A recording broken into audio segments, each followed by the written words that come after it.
Estoy seguro que los mismos franceses detestan al marsellés ese que está agraviando tanto a algunos de nuestros compatriotas.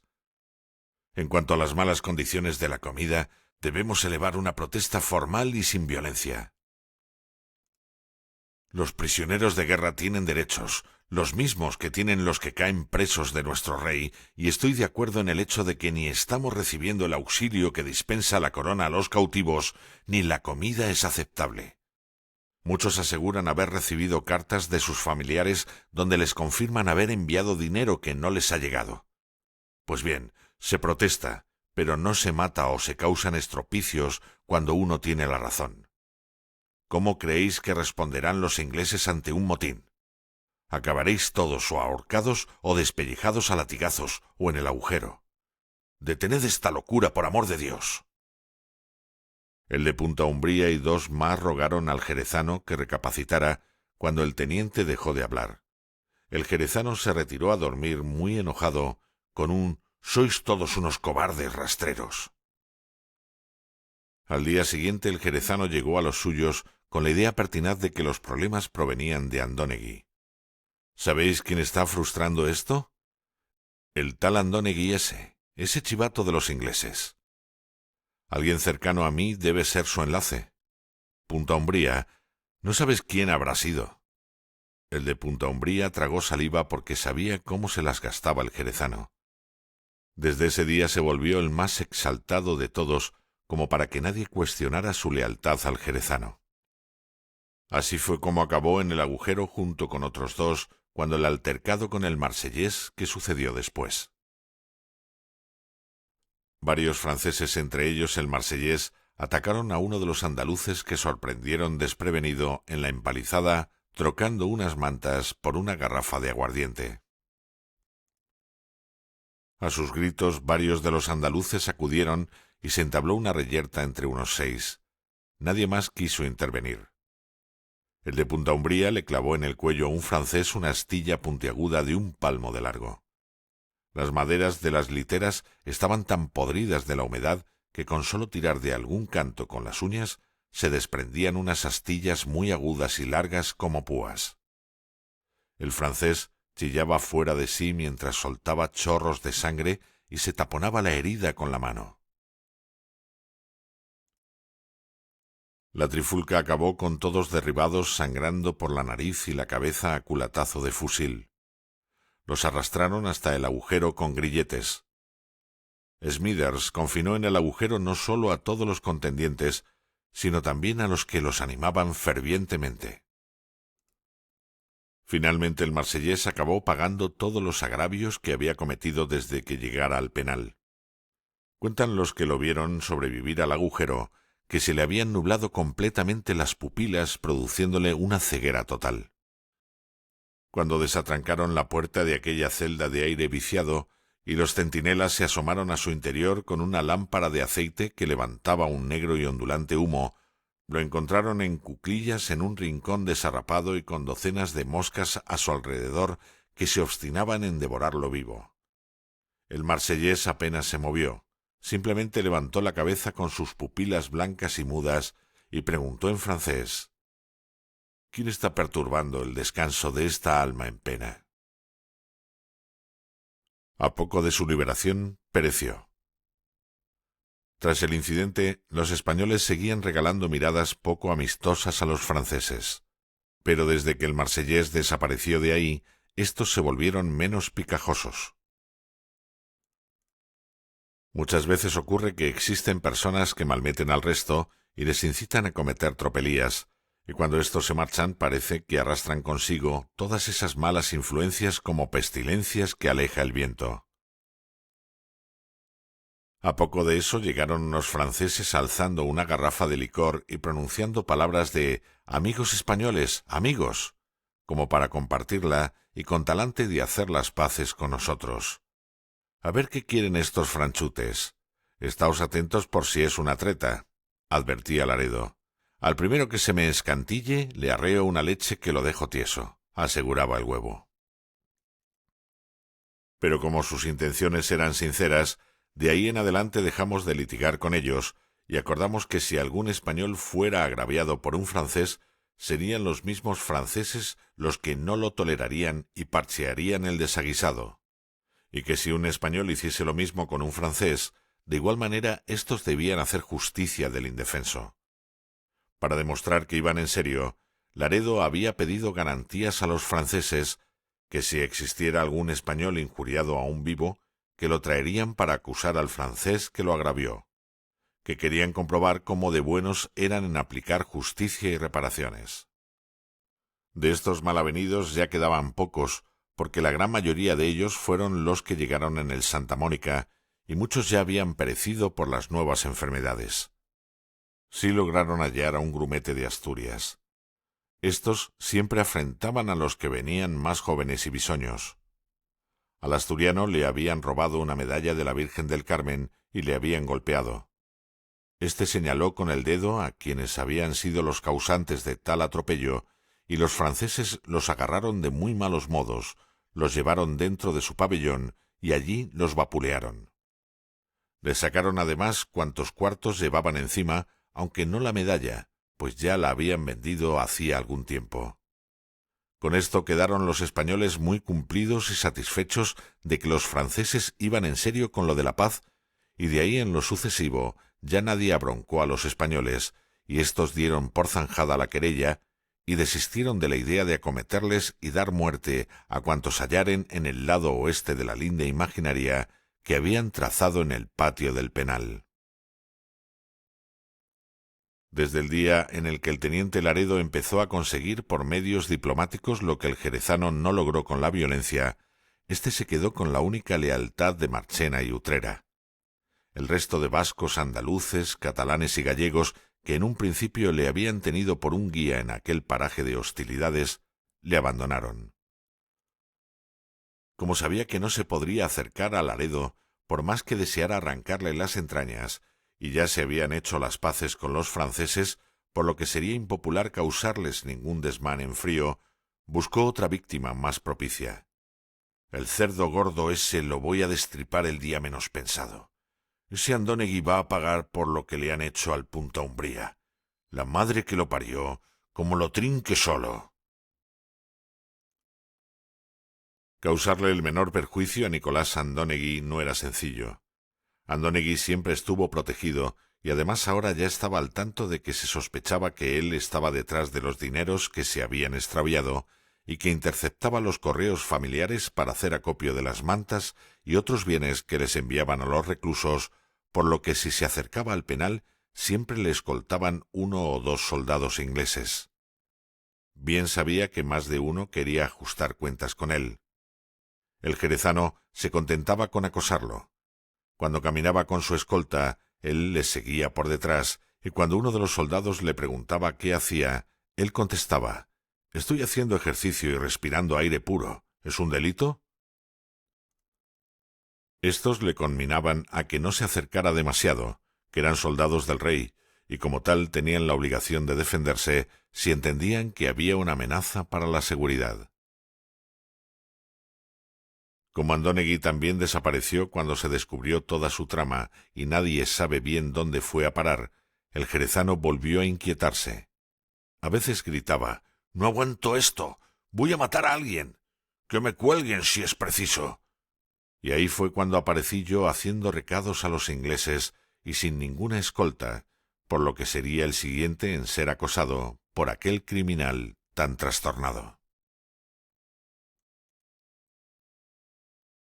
El alcaide Collingwood respiró aliviado a mi vuelta de Southampton. ¿Habría dado con otro posible colaborador? ¿Era yo uno de esos como Andónegui, que prefería mantener una vida llevadera en prisión hasta que acabara la guerra, antes que jugármela en una huida incierta y acabar con mis huesos en el agujero o con la piel levantada a latigazos? Después de todo, aquella era la manera más sensata de sobrevivir. Muy pronto lo averiguaría. Una mañana me mandó llamar en el patio y me extendió un par de peniques. «Muchacho, llégate abajo al pueblo y recoge mis zapatos de la tienda del viejo Jones». Yo no sabía dónde se ubicaba tal zapatería, pero como ya chapurreaba algo del idioma, podría preguntar.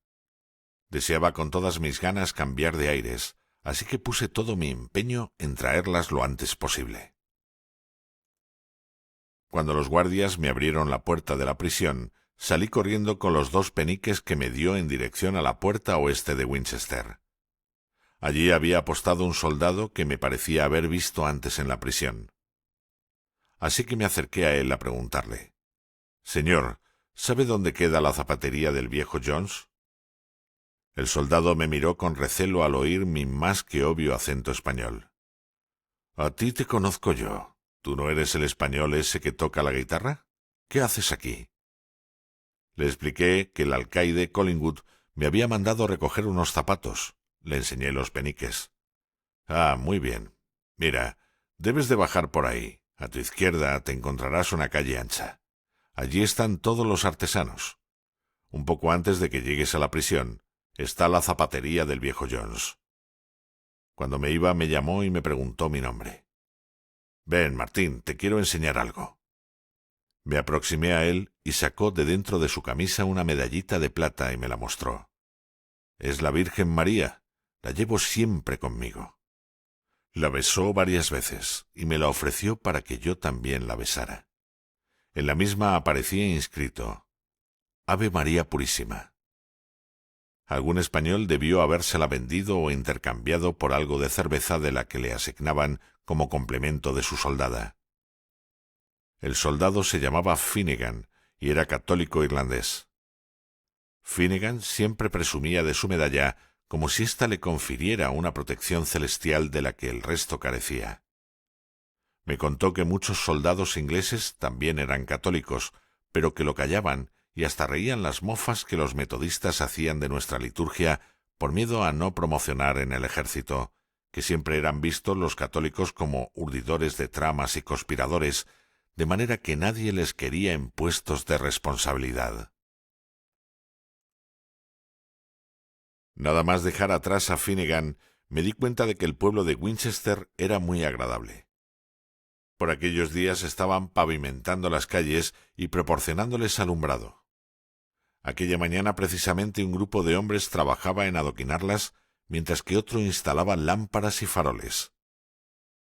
Supongo que parte de la lumera que extraían los balleneros guipuzcoanos que faenaban en el Golfo de Vizcaya acabaría consumida en aquellas luces que desposeían a los criminales de cobijo para sus fechorías. Aún en 1780 faltaba mucho por alumbrar. Solo los barrios de los más pudientes disfrutaban de lámparas y de ronda de noche. Es decir, en la zona desde la puerta oeste hasta la explanada de la catedral, que es donde el rey de España, don Felipe II, desposó a la reina María de Inglaterra. De ahí hacia abajo, hasta que llegabas al río Itchen, las calles eran lúgubres, angostas e inquietantes.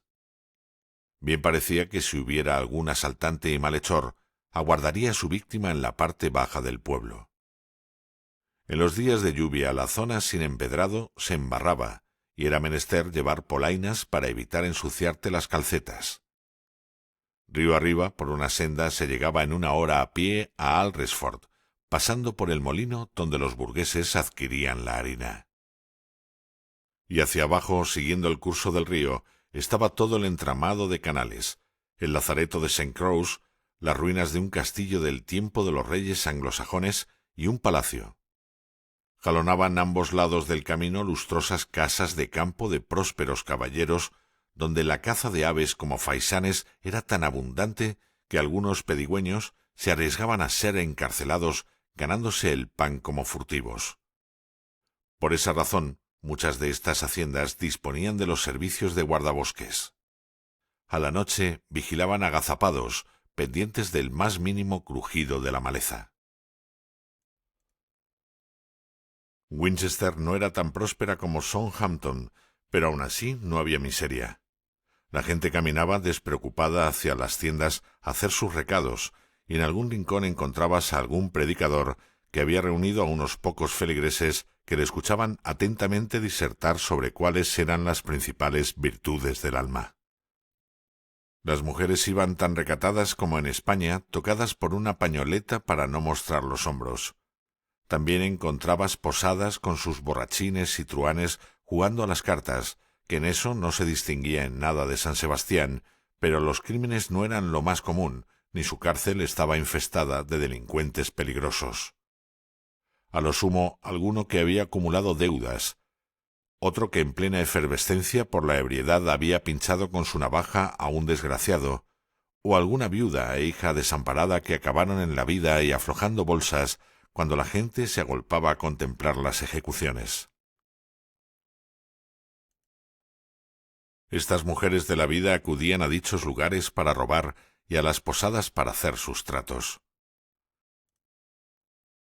Cuando a alguno le apetecía solazarse con alguna de aquellas mujeres, pagaba un chelín para subir a las habitaciones, y de ese pequeño movimiento de subidas y bajadas, las posadas se sostenían, aparte de la venta de comidas y aguardiente.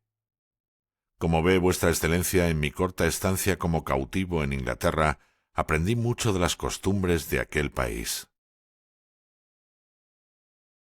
Cuando subí al despacho del alcaide Collingwood a entregarle sus zapatos, éste se encontraba con su fiel colaborador, el sargento Smithers.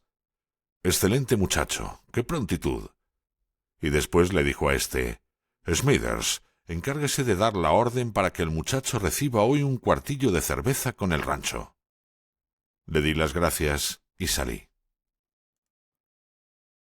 Cuando estaba sentado comiendo en el patio junto a Fandiño, vi aparecer al sargento Smithers junto con uno de los sirvientes de la casa del rey, que llevaba un pichel de estaño. Me señaló con el dedo y el sirviente me acercó a aquel recipiente. Tras cerciorarse de mi nombre, me entregó el pichel, dejando claro que venía de parte del alcaide Collingwood. Cuando éste se marchó, Fandiño me dedicó una mirada desdeñosa. «Muchacho, ¿qué acabas de hacer? ¿Cómo has podido ser tan ingenuo de dejarte enredar por el alcaide? ¿No sabes que esto te puede perjudicar?» Y hablando así, se apartó de mí para comer a otro sitio. Todos me miraban en el patio, pero yo hice caso omiso y me bebí el pichel de cerveza que me había ganado de un solo trago. Al día siguiente el mismo Smithers me mandó a la posada a Auntie Mary a por unas empanadillas de carne y unas cervezas. Allí conocí a mi amada Abigail, a esa Abigail a la que dediqué tantas de mis composiciones musicales. El motivo más profundo de Laredo para escapar de la casa del rey era su familia. Cuando le degradaron, se sentía el hazmerreír de la fragata con su nueva indumentaria. Sin embargo, por más que cuchichearan de él a sus espaldas, algunos de lástima por lo despiadado de su castigo, otros alegrándose de que los de arriba también paguen por sus errores, nadie se burlaba de él, ni siquiera le hablaban, ni cuando debían compartir con él mesa en el puente. Él tampoco se mezclaba con los demás. Ya era demasiado soportar sobre sus hombros el baldón que había caído sobre toda su familia y en particular sobre sus 2 hijas, y esto pese a que a un amigo de su promoción de guardiamarinas se comprometió en hacer frente a las necesidades de los suyos mientras durara el castigo, para así evitarles la ruina económica. Debía de cumplir con su obligación y lograr méritos en batalla. De lo contrario, ¿quién mantendría trato con ellos? ¿Quiénes se casarían con sus hijas ahora? Tal vez así se ganara el perdón real y la aceptación de la sociedad. El capitán Núñez fue uno de los que le guardaban compasión. No hay error en el mundo que se deba cobrar de manera tan ignominiosa. Ya sabe que debo cumplir con la ordenanza, aunque para mí sea un oficial de primera, y con ese respeto le trataremos en esta fragata tanto yo como el resto de la oficialidad. El tratamiento fue bienvenido, pero cuando intercedió por él para que fuera enviado a Alresford en una mejora de sus condiciones, nada más ser apresada a la Santa Mónica, no lo aceptó. «Mi capitán, no estoy para recibir agasajos. Mi pena es mucho más alta. Además, no seré capaz de mirar a la cara a los demás oficiales, ni concibo jurar que no me fugaré. ¿Cuántos años va a durar esta guerra? ¿5 años? ¿10 a lo sumo? Mi familia me necesita con mis ingresos. Eso es lo único que puedo jurar, que tengo que volver a España a recobrar mis honores lo antes posible, aunque sea a nado». El capitán Núñez asintió ante las palabras tan rotundas y sinceras de Laredo, pero repuso: «Como desee. Pero recuerde que allí no podré ayudarlo, y si le atrapan tratándose de fugar, tendrá que atenerse a las consecuencias. Le aplicarán el castigo correspondiente, latigazos o confinamiento en régimen de aislamiento, según aplique la ordenanza en Gran Bretaña, la cual desconozco completamente. La primera vez que presenció una fuga pensó que no sería tan difícil. Un grupo de 3 franceses se saltaron la empalizada y salieron corriendo de los puestos de venta de alcohol a plena luz del día, con tal celeridad que los 2 soldados que iban tras ellos con los fusiles y sujetándose el tricornio no los alcanzaron. Pronto dieron la alarma y establecieron los protocolos de fuga, y a la mañana siguiente les hicieron formar a todos frente al edificio. Allí mismo soltaron los cadáveres de 2 de los fugados y al día siguiente trajeron al tercero vivo. William Albright, el capitán encargado de la seguridad en el penal, anunció a todos con ayuda de un intérprete de español y francés cuál era la pena: 2 meses de confinamiento a media ración hasta sufragar el coste de la operación de captura. A la vez explicó los riesgos que suponía la huida para la vida, que pagaban la misma recompensa por el preso vivo que por el preso muerto, así que era más sencillo para los cazadores de recompensas traer al fugado muerto para evitar que se volviera a escapar. Aun así, otros volvieron a intentarlo. Uno secuestró al capitán Perkins con un cuchillo y luego salió de allí robando un caballo. A la tarde regresó cadáver. Otros fingieron estar muertos y cuando los sacaban de la penitenciaría en carro para enterrarlos, saltaron de allí y se internaron en el bosque, pero a la noche ya estaban apresados y enviados al agujero. Laredo se preguntaba: ¿cómo es que los atrapan tan pronto y siempre a la noche? Cuando salió del agujero el primero de los que intentó la evasión, un francés que regresó algo desequilibrado se acercó a él a preguntarle de pura intriga cómo lo atraparon. El hombre cambió de semblante y gesticuló para explicar que en el bosque existían unos pavos gigantes que perseguían a los fugados y les hostigaban. Se quedó en ascuas hasta que averiguamos cuál era el secreto de aquellos astutos ingleses para evitar las fugas con tanta facilidad. Cuando medió con los franceses y logró las correspondientes reparaciones a los agravios, algunos se unieron a él. Los primeros fueron 5 infantes de marina del Cuerpo de Voluntarios de Cataluña. El que los guiaba era un tal Juan Martorell. Señor teniente, desconocíamos hasta el día de hoy que compartíamos nuestro espacio con un oficial de la Armada. Venimos para comunicarle que estamos a sus órdenes. Todos se presentaron. Además de Juan Martorell, los otros eran Antonio Tonet, que era propietario de un falucho en Barcelona, Miguel Vilanova, Pedro Soler y Francisco Puig. El resto, hasta los 14 que formaron la cohorte definitiva del teniente, se pusieron a sus órdenes tras su aplomo para reclamar nuestros legítimos derechos ante los ingleses. Entre estos estaban los andaluces, Huevo, el sevillano Manolo Trapero y uno de Isla Cristina llamado Jesús Tobar. Todos expertos marineros. Además se juntaron a él los vascos Mateo Alcorta, de Guecho, a quien llamaban el capellán, porque era sacerdote, Manuel Aizgorri, de Guetaria, que era un conocido levantador de piedras, y Javier Aguirre de Lequeitio. Cerraban el grupo 2 gallegos de La Coruña, Saturnino Quiroga y Benito Carballal, y un extremeño que llamaban Portillo, y tenía fama de buen carpintero. El primer día que les llevaron al aseo, Laredo tuvo una inspiración.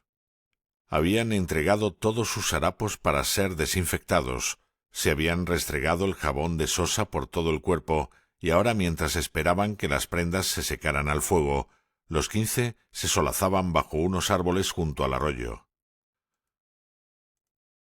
Algunos conversaban. Laredo, en cambio, lanzaba en silencio hojas secas al agua que la corriente se encargaba de arrastrar, haciéndolas danzar dulcemente. Llamó su atención una escena desenfadada en uno de los brazos de mayor caudal adyacentes a Litzen. Una chalana tripulada por un muchacho descendía con un par de costales de harina. Tonet me dijo en una ocasión que era propietario de un falucho, ¿verdad? ¿A cuántos nudos debe ir esa embarcación río abajo? Tonet se quedó un momento pensando, mesándose la barba. Calculo que a 3 o 4 nudos tal vez, mi teniente. Laredo les contó que cuando el alcaide Collingwood le invitó a almorzar, pudo echar un ojo a un mapa de Hampshire que colgaba en su dependencia, y calculó que habría unas 12 millas hasta Southampton, y de allí otras 20 hasta Portsmouth. Si nos desplazáramos desde aquí a una media de 5 millas la hora, en algo más de 2 horas podemos llegar hasta Southampton, y estimo que en 4 hasta Portsmouth. En alguno de estos puertos nos podríamos colar de polizones en la bodega de algún buque mercante, y tal vez lleguemos a Gibraltar o Lisboa. Todos se quedaron pensativos con las intrépidas elucubraciones de Laredo. Saturnino fue el siguiente en hablar. En cualquier caso, mi teniente, somos 15 y no cabemos en una chalana como esa. Necesitaríamos una lancha y viento correcto. Con la corriente y navegando en bolina, vamos a tener que pedirle a los ingleses que nos remolquen por el río con mulas. Aguirre añadió: ¿De dónde vamos a sacar una lancha? Estas aguas no son tan profundas.